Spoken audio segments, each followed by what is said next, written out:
네, 그림 대작 사건으로 재판에 넘겨진 가수 조영남 씨에게 법원이 징역 10개월에 집행유예 2년을 선고했습니다.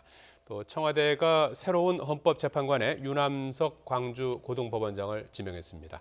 최진영 변호사, 이웅혁 건국대 경찰학과 교수와 얘기 나눠보겠습니다. 안녕하십니까? 네, 안녕하십니까? 예.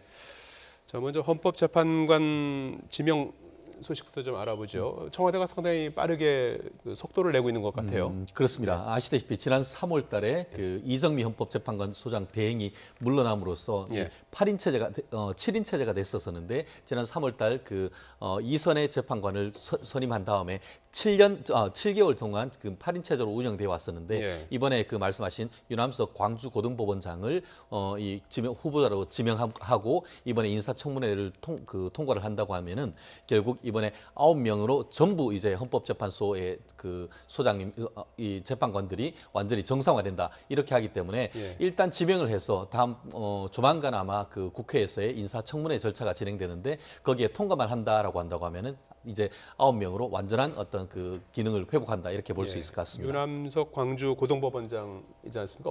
어떤 분입니까? 이분 같은 경우에는 예. 그 고향은 그 전라남도 목포입니다. 그렇지만 고등학교 때부터는 그 경기고 서울법대를 나와서 정통 법조인의 길을 걸어왔는데요.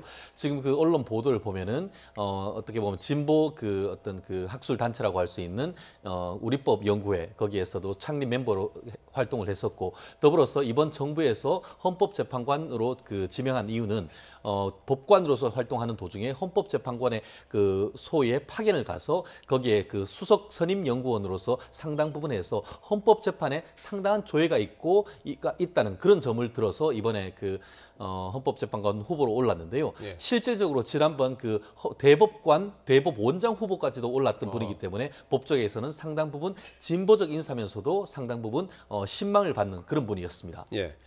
헌법재판소와 관련해서는 사실 크게 보면 이슈가 두 가지였지 않습니까? 그 9명 전원이 이제 구성이 안 됐다라는 부분하고 김희수 대행 체제가 이제 계속 갈 것이냐 하는 부분인데 그렇죠. 대행 체제는 그대로 유지가 되는 거죠, 그러면? 일단은 그 대행 정책은 그대로 유지가 되는데 네. 그런데 지금 여러 가지 그 비난이 상당 부분 있는 것을 그 감안한다고 한다면 예. 소장을 새롭게 임명할 가능성을 배제할 수는 없는 것이 아니냐. 예. 그러면 이번에 그 신임 그 헌법재판관이 또 다시 소장이 될 가능성이 상당 부분 있다. 예. 다만 이제 이러한 경우에 그 청문회를 뭐 2번 치러야 하는 이와 같은 뭐 상황을 우리가 예상해 볼 수 있을 것 같아요. 재판관 청문회가 있고 소장 청문회를 별도로 해야 되는 거죠. 예. 근데 어쨌든 간에 그 구인 체제를 먼저 확보하는 건 상당 부분 이제 의미가 있을 수밖에 없습니다. 왜냐하면 그 헌법재판관의 의결 종족수가 이제 7인이 돼야 되는데 예.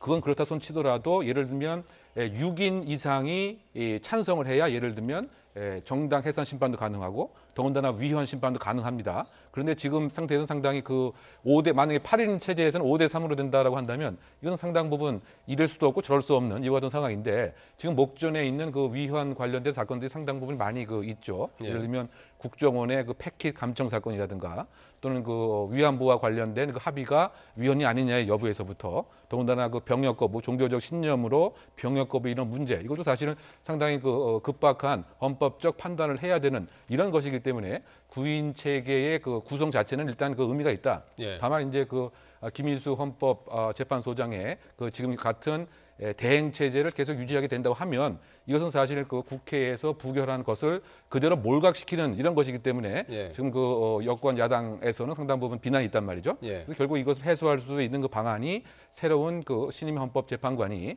공식적인 지위를 완전히 확보하고 나서 헌법재판소장으로서의 공식적인 청문회 통과하고 국회 동의를 얻는다고 한다면 예. 이와 같은 그 일련의 그 논란을 뭐 종식시킬 수 있는 방안이 아닌가 이렇게 예상해 볼 수 있겠죠. 예, 오늘 유남석 법원장을 지명하면서 아예 처음부터 그냥 소장으로 이렇게 지명을 하고 소장은 9명의 재판관 중에서 유일하게 국회 임명 동의를 얻어야 되죠. 그렇습니다. 표결을 거쳐야 되는 거잖아요. 그렇습니다. 그 소장으로 이렇게 지명하지 않은 이유는 어디 있다고 그렇게 하지 보십니까? 않은 이유는 예. 말씀드렸듯이 헌법과 헌법재판소법에 따를 경우에는 예. 헌법재판소장은 헌법재판관 중에서 선임할 수 있도록 그렇게 예. 되어 있습니다. 그러다 아직은 보니까 재판관이 아직까지는 아니니까. 재판관이 예. 아니기 때문에 그와 같이 했고 예. 결국 말씀드렸듯이 그렇다고 하면은 이 유남석 그 광주 고등법원장님을 이 헌법재판관을 넘어서 소장으로 임명할지 그 부분에 대한 그 기자들의 질문에는 추후에 어떤 그 경과를 지켜보겠다 이 정도를 했기 때문에 예. 앞으로의 청와대의 판단이 어떻게 될지는 아직까지는 그 의중이 드러나지 아니한 상태인 것 같습니다. 예, 단계적으로 간다라고 이제 봐야겠군요. 그렇습니다. 일단 재판관 인사청문회 거치고 그 이후에 이제 소장 임명 절차를 밟는. 그렇습니다.